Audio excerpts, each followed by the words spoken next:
ലൂക്കാ സുവിശേഷം 8-ാം അധ്യായം 22-ാം വാക്യം മുതൽ നമ്മൾ കാണുന്നത് ഈശോ കൊടുങ്കാറ്റിനെ ശാന്തമാക്കുന്ന രംഗമാണ്.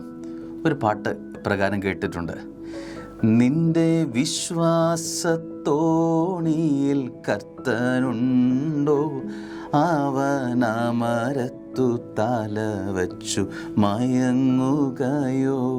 ഉണർത്തിയിടുക മനമേ, ഉണർത്തിയിടുക, ദീനം പ്രതികൂല കാറ്റുകളടിച്ചിടുമ്പോൾ നിന്റെ വിശ്വാസ തോണിയിൽ കർത്തനുണ്ടോ, അവനമരത്തു തല വച്ചു മയങ്ങുകയോ.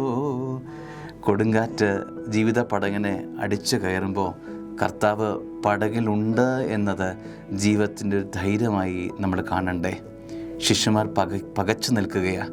കൊടുങ്കാറ്റ് ഞങ്ങളെ തകർക്കുമോ? ഈ മഴയും ഈ കോളിളക്കമൊക്കെ ഞങ്ങളുടെ ജീവിതത്തെ തകർത്ത് ഞങ്ങളെ ഇല്ലാതാക്കുമോ? ശിഷ്യന്മാർ ഭയപ്പെടാതെ അതിലുള്ള കർത്താവ് ഞങ്ങളെ ചേർത്ത് പിടിക്കുമെന്നത് അവരുടെ ധൈര്യമായി മാറേണ്ടതായിരുന്നു.